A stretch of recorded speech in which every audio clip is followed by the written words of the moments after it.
যেহেতু ইকুইপমেন্ট ভালো বলে আমাদের কাছে প্রতীয়মান হয়েছে, যেহেতু সর্বনিম্ন দরদাতা এবং দ্বিতীয় দরদাতার সাথে গ্যাপ উল্লেখযোগ্য পরিমাণ, এবং একই সাথে বিটিসিএল এর নেটওয়ার্ক সম্প্রসারণ খুবই জরুরি, এই প্রকল্পটা যৌক্তিক। বিটিসিএল এর বর্তমানে প্রায় 37,000 কিলোমিটার ফাইবার লাইন আছে। পত্রিকায় যেভাবে খবরটি এসেছে, দুর্নীতির অভিযোগে কেনাকাটা সেটা আটকে দিয়েছিলেন নাহিদ, তোড়জোড় করছেন আপনি, এরকম একটা খবর এসেছে। তো আমার প্রথম প্রশ্ন যেটা নাহিদ আটকে দিলেন, সেটা আপনি গ্রহণ কেন করলেন? প্রথমত হচ্ছে এই যে প্রজেক্টটা, এটা বিচ্ছিন্ন কোনো প্রজেক্ট নয়। সরকারি দুটো প্রতিষ্ঠান, একটা হচ্ছে বিটিসিএল এবং আরেকটি হচ্ছে টেলিটক।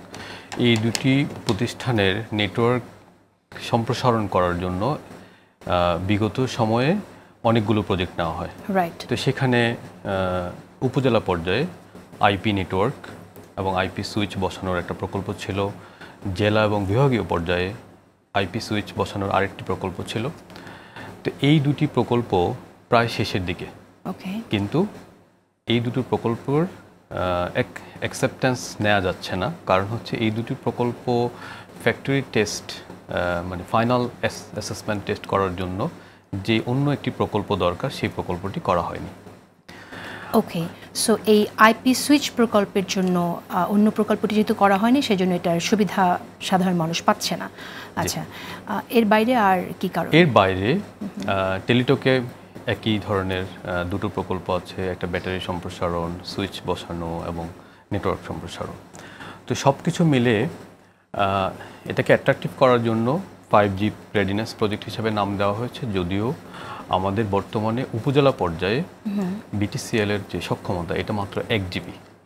তো আমরা জানি যে 5Gতে ব্যক্তি তার মোবাইল ফোনে 1 GB ডাউনলোড স্পিড পেতে পারে। সেক্ষেত্রে বাংলাদেশে যেখানে লক্ষ লক্ষ মানুষ বাস করে একটি উপজেলায়, তাদের জন্য বর্তমানে যে 1 GB সক্ষমতা, এটা আসলে কোনোভাবেই সক্ষমতার একটা নিদর্শক না, এটা অপ্রতুল।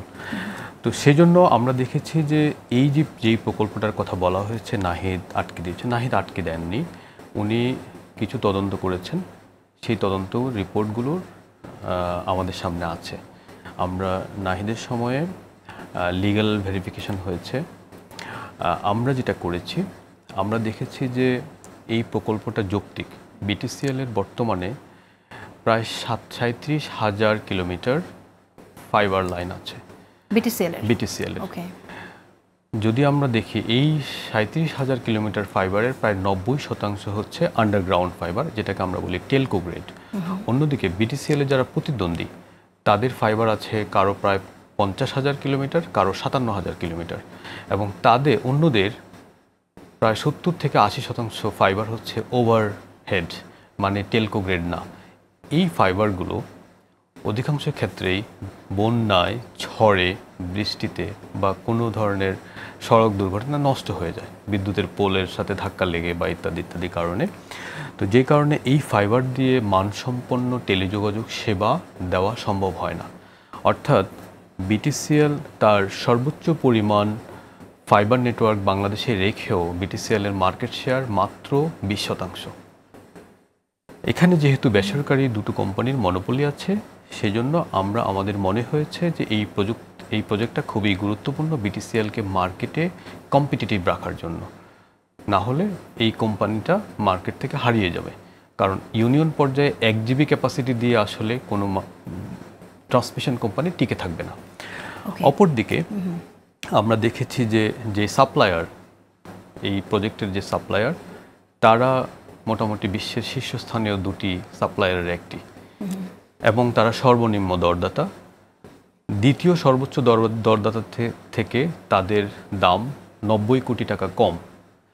যেহেতু ইকুইপমেন্ট ভালো বলে আমাদের কাছে প্রতীয়মান হয়েছে, যেহেতু সর্বনিম্ন দরদাতা এবং দ্বিতীয় দরদাতার সাথে গ্যাপ উল্লেখযোগ্য পরিমাণ, এবং একই সাথে বিটিসিএল এর নেটওয়ার্ক সম্প্রসারণ খুবই জরুরি, আমরা মনে করেছি এই প্রজেক্টটা করা উচিত।